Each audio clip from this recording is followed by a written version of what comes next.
Let us involve ourselves. Nakita nila yung restaurant. Let us involve ourselves. Sabi ng manok sa baboy. How? Ika ng baboy. I will give my egg to put into the egg sandwich and you will give your ham. Alam mo, sabi ng baboy, sandali lang. Bakit? Yung egg, yung manok, egg lang ibibigay niya, is just a decision. Pwede siyang mabuhay kahit mabigay siya ng egg. Pero yung baboy, pag ibinigay niya yung ham, buong buhay niya ibibigay niya. Hello? Amen. So that is commitment. Amen. That is commitment. Kung buhay niya ibibigay niya.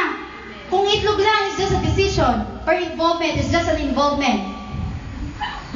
Pero ham, it's a commitment. May binigyan mo na may ham mo? So, we must arrange our misplaced priorities. Misplaced priorities, ayos ba priorities natin?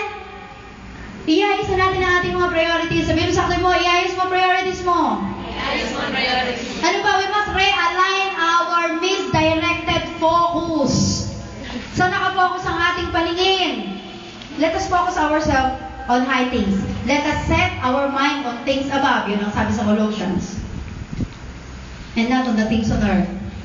And, pinakahuli, yun nga, we must realign our misdirected focus. Paalala yan? We must arrange. Sabihin nga natin, arrange. Arrange. Sabihin natin, realign. Realign. Sabihin natin, committed. Committed. Sabihin nga natin, I am committed. I am Ang committed. pinakamahalagang ability ay availability.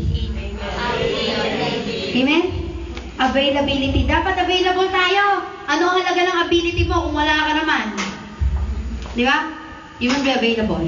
Sabihin nyo nga, I am available. I am Sabihin natin, I am for God's use only. I am for God's use only. So, dapat kay Lord lang tayo nagpapagamit. Isang paalala. Kung marami tayong pinagtitimbang-timbang ng mga pangarap at mga priorities at mga gustong gawin sa buhay, focus, litong-lito ka na, saan ko ba idadala oras ko, linggo, I just have 24 hours, minus, di ba?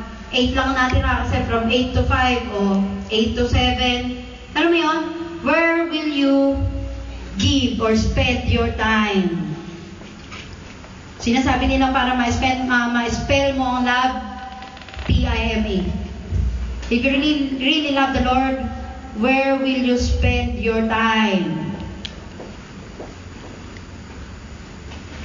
May ipapakita natin doon kung nasan ang ating focus, nasan ang ating priorities, nasan ang ating commitment.